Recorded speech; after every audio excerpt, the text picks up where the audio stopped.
الحمدللہ والصلاۃ والسلام علی رسول اللہ اما بعد۔ محترم معزز ساتھیو، تقدیر پر ایمان کے فائدے۔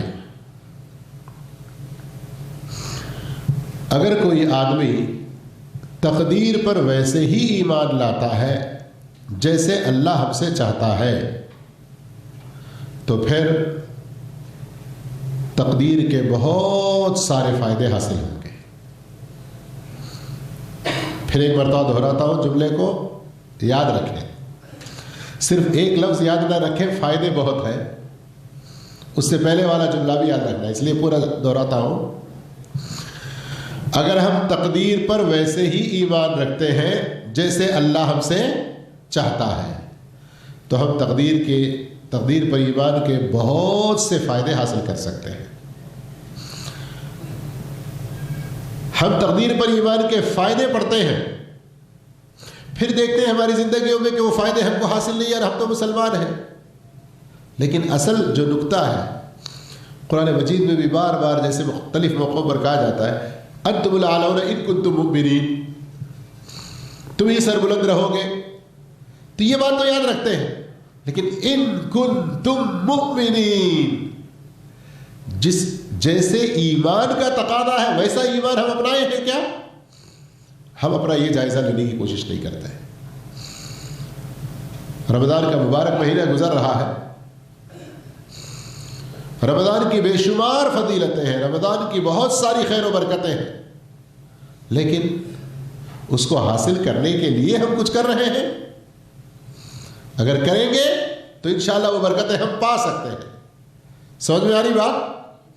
ایمان کے فائدے، تقدیر کے فائدے، رمضان کے فائدے، دوسرے بہت سارے، لیکن ہم اگر ان کو ویسے پانے کی کوشش نہ کریں جیسے کہ مطلوب ہے تو پھر ہم وہ فائدے بھی حاصل پوری طرح نہیں کر پائیں گے۔ لیکن ان فائدوں کو جاننا بھی ضروری ہے۔ کیوں ضروری ہے؟ جب کبھی ہمارے اندر کوئی کمی محسوس ہو تو ہم اپنے اس تقدیر پر ایمان کو صحیح اور درست کر سکیں۔ میرے اوپر کوئی مصیبت آ گئی، تقدیر کا ایک بہت بڑا فائدہ ہے کہ صبر کرنا ہے۔ اگر یہ صبر مجھ میں نہیں ہو رہا، اس کا مطلب ہے کہ اس ایمان میں کمی مجھ میں ہے۔ تقدیر پر جیسے ایمان ہونا چاہیے ویسا ایمان میں نے ابھی نہیں اپنایا ہے۔ آ رہی سمجھ میں بات نا؟ آئیے کچھ چیزوں کی ہم یہاں جانکاری حاصل کرتے ہیں۔ میں مختصراً عنوان کی شکل میں آپ کے سامنے فائدوں کو ذکر کروں گا، پھر جیسے جیسے وقت ساتھ دے گا ویسے ان کی تفصیلات کو جانیں گے۔ جو کتاب آپ کو دی گئی ہے اور جو آج سے مراد اس رمضان کے ہمارے سلیبس میں ہے، اس کے اندر سب سے پہلے توکل کا ذکر ہے، یعنی اللہ پر بھروسہ۔ جو آدمی تقدیر پر صحیح ایمان اپناتا ہے اس کو اللہ رب العالمین پر توکل کی صحیح معرفت نصیب ہوتی ہے، اور وہ اللہ پر کیسے بھروسہ کرنا ہے ویسا کرنے کی کوشش کر سکتا ہے۔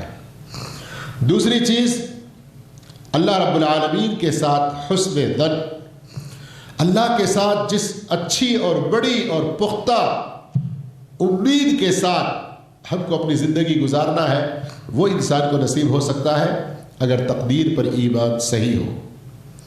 نمبر 3، زندگی کے مختلف حالات میں مختلف موقعوں پر صبر انسان کو نصیب ہوتا ہے۔ اور نہ بھولیں، کئی مرتبہ ہم ذکر کر چکے ہیں، صبر جب بھی لفظ آ جائے تو تینوں قسم کے صبر کو یاد کریں۔ نیکی کرتے ہوئے صبر، برائی کو چھوڑنے کے لیے صبر، اور اللہ کی طرف سے کوئی مصیبتیں اور آزمائشیں آ جائیں تو ان پر بھی صبر۔ وقت رہا تو انشاءاللہ ان کی تفصیلات کو پھر جانیں گے ہم۔ نمبر 4، چوتھا فائدہ تقدیر پر ایمان کے ذریعے جو بندے کو حاصل ہوتا ہے وہ ہے مایوسی سے جنگ۔ جس کا تقدیر پر جتنا پختہ اور صحیح ایمان ہوگا وہ اس قدر مایوسی کے کتنے ہی بادل اس پر منڈلائیں وہ ان کا ڈٹ کر مقابلہ کرتا ہے، ذرا بھی مایوس نہیں ہوتا۔ اور جو آدمی تقدیر پر پختہ ایمان اور صحیح ایمان اختیار کرتا ہے، پانچواں اس کو فائدہ ملتا ہے، وہ بہت زیادہ سخی اور فیاض طبیعت کا ہوتا ہے کہ وہ اللہ کے راستے میں دیتے ہوئے، چاہے اپنا وقت، چاہے اپنا مال، چاہے اپنی جان، جو صلاحیتیں اللہ نے ہمیں دی ہیں وہ دوسروں پر خرچ کرنے میں انسان پیچھے نہیں ہٹتا۔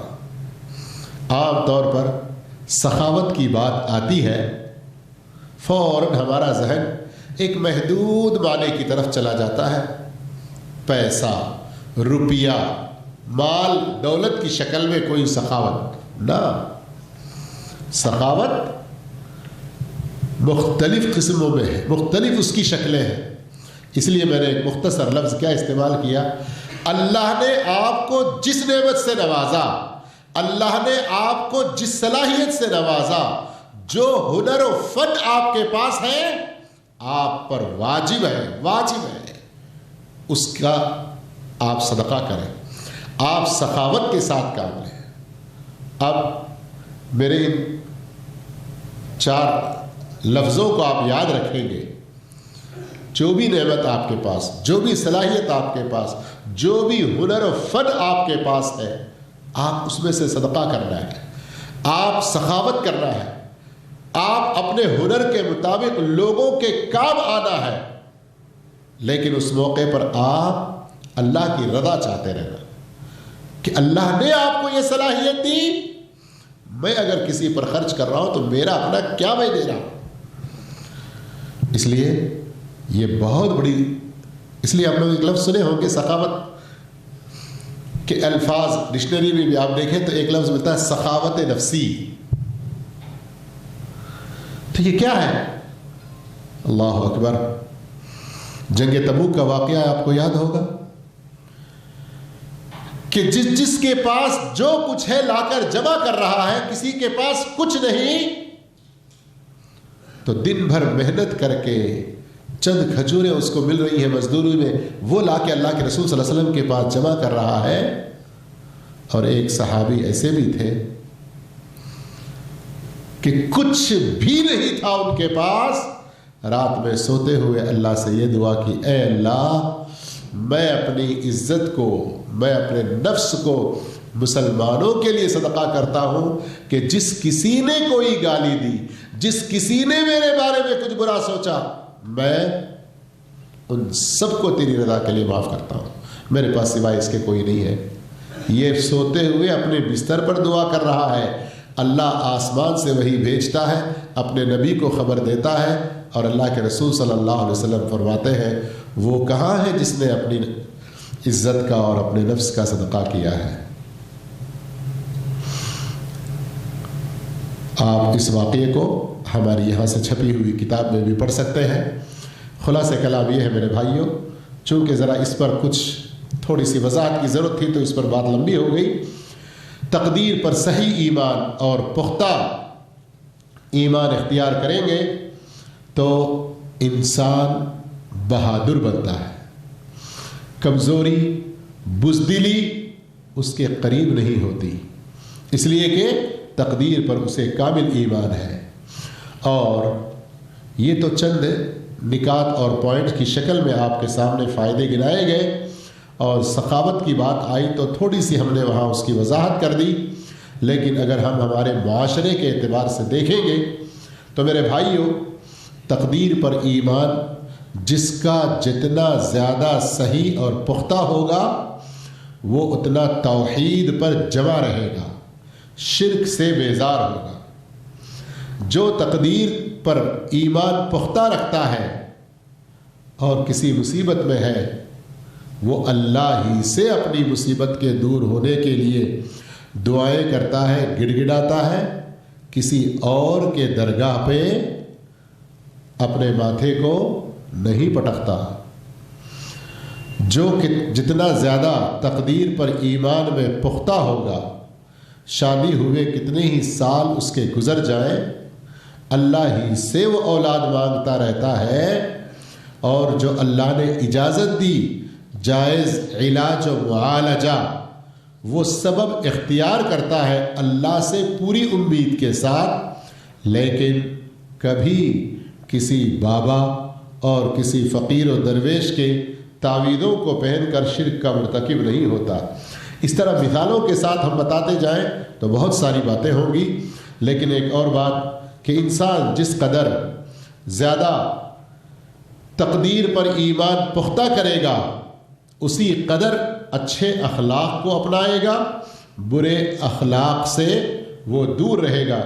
جس قدر زیادہ انسان تقدیر پر ایمان اپنا پختہ کرے گا، اسی قدر زیادہ اللہ رب العالمین سے التجا کرنے والا، دعائیں کرنے والا اور اس سے مانگنے والا بنے گا۔ میرے بھائیوں، ان فوائد کو آپ جو سن چکے ہیں دہراتے رہیں، یاد کرتے رہیں، اور یہ فوائد اپنے اندر پیدا کرنے کی کوشش کرتے رہیں، تو پھر ادھر تقدیر پر ایمان بھی پختہ ہوتا رہے گا۔ سمجھ میں آئی بات؟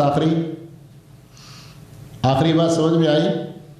شروع سے آخر سے تھوڑا پہلے تک یہ بات ہو رہی تھی، تقدیر پر پختہ ایمان ہوگا توکل، تقدیر پر پختہ ایمان ہوگا تو صبر، تقدیر پر پختہ ایمان ہوگا تو حسن دن، تقدیر پر پختہ ایمان ہوگا تو مایوسی سے جنگ، یہ سارے فائدے۔ لیکن اگر کوئی ان فائدوں کو محسوس نہیں کر رہا ہے تو کیا کرے؟ ان فائدوں کو اپنانے کی یا ان فائدوں کو پانے کی کوشش کرے، تو پھر وہ اپنے تقدیر کو مضبوط کرتا رہ سکتا ہے۔ قرآن مجید میں جا بجا آپ یہ عجیب اللہ رب العالمین کے اسلوب بیان کو دیکھیں گے۔ ایمان لانے والے لوگوں کے لیے جنتیں ہیں، یہ جنتیں ان لوگوں کے لیے ہیں جن کی یہ صفتیں ہیں۔ مثال کے طور پر سورہ آل عمران کی آیتیں دیکھیں، وَسَارِعُوا إِلَىٰ مَغْفِرَةٍ مِّن رَّبِّكُمْ وَجَنَّةٍ عَرْضُهَا السَّمَاوَاتُ وَالْأَرْضُ أُعِدَّتْ، کیا ہے اس کے بعد؟ پھر للمتقین کے فوراً بعد الذین، اللہ کے مغفرت کی طرف، اللہ کے جنتوں کی طرف ایک دوسرے سے بڑھ کے آگے بڑھنے کی ترغیب دی جا رہی ہے، اور اس جنت کے بارے میں کہا گیا کہ متقین کے لیے تیار کی گئی، پھر اس کے آگے متقین کے اوصاف کو بیان کیا گیا۔ تو میرے بھائیوں، یہ چیزیں آپس میں جیسے ہمارے اردو میں کہتے ہیں نا، چولی دامن کا ساتھ ہوتے ہیں۔ آپ ان خوبیوں کو اپنائیں، وہ فائدے ملیں گے۔ آپ ان فائدوں کو پانے کے لیے آگے بڑھتے رہیں، یہ خوبیاں آپ کو حاصل ہوتی رہیں گی۔ سمجھ میں آیا نہیں آیا؟ ہاں، میں کہہ رہا ہوں کہ تقدیر پر ایمان پختہ کرنا، یہ ہمارا سبق ہے نا۔ تو اب یہ ایک ٹاپک ہے، یہ ایک موضوع ہے، یہ ایک بات ہے۔ آپ اپنے تقدیر پر ایمان کو پختہ کرنے کی کوشش کرتے رہیں، کیا ہوگا؟ یہ سارے فائدے آپ کو حاصل ہوں گے جن کا ذکر ہم نے سنا نا۔ کبھی کبھی شیطان آتا ہے، ارے نہیں ہو سکتا بھائی تیرے سے، اتنے سارے فائدے تیرے بس کی بات نہیں ہے، وہ تو کچھ ایسے وسوسے ڈالے گا، چھوڑ دیں اس کے وسوسوں کو۔ اب آپ کیا کریں؟ ان فائدوں کو حاصل کرنے کے لیے آگے بڑھیں، اپنے اندر صبر پیدا کرنا، توکل جیسے اللہ پر ہونا ہے ویسے، حسن دن اللہ کے ساتھ، مایوسی سے جنگ کریں، توحید پر ڈٹے رہیں، شرک سے پوری طرح بیزار ہو کر اس سے ہر طرح کے شرک کے شائبے سے دور رہیں، اللہ رب العالمین سے گڑ گڑائیں، التجا کریں، دعائیں کرتے رہیں۔ یہ سارے پھل ہیں، فائدے ہیں، یہ سب آپ کرتے رہیں گے تو آٹومیٹک تقدیر پر ایمان بھی آپ کا پختہ ہوتا رہے گا، تقدیر پر بھی پختہ ایمان آپ کا ہوتا رہے گا۔ تو میں یہ کہہ رہا ہوں کہ یہ چیزیں ایسی ہیں، آپ اس کے اہتمام کے ساتھ اس پر پوری توجہ کنسنٹریشن رکھ کر محنت کرتے رہیں گے، ادھر وہ پھل حاصل ہوتے رہیں گے۔ کبھی ایسے ہوگا کہ اس میں ہم لوگوں کو ابھی پوری طرح سے پختگی نظر نہیں آ رہی ہے، لیکن آپ فائدوں کو بھی دیکھیں کہ کسی فائدے سے ہم محروم تو نہیں ہیں۔ جہاں صبر کی ضرورت ہے وہاں ہم بے صبری سے تو کام نہیں لے رہے، جہاں اللہ کے اوپر جیسے بھروسہ کرنا ہے اس سے ہم پیچھے تو نہیں ہیں. جس جگہ جس موقع پر جس حالت میں اللہ سے جیسے التجا کرنا دعا کرنا اس میں ہم پیچھے تو نہیں ہیں. وہ پھل وہ نتیجہ وہ فائدہ جہاں ہم سے چھوٹ رہا ہے وہ حاصل کرنے کے لیے آپ مضبوطی سے کوشش کریں تو پھر انشاءاللہ آٹومیٹک آپ کا تقدیر پر ایمان بھی پختہ ہوتا رہے گا. امید ہے کچھ تو سمجھ میں آئی بات. اللہ عز و جل ہم سب کو نیک توفیق عطا فرمائے. اللہ کی توفیق سے کل پھر ایک نئے سبق کی طرف ہم آگے بڑھیں گے. جزاک اللہ خیر. والسلام علیکم ورحمۃ اللہ وبرکاتہ.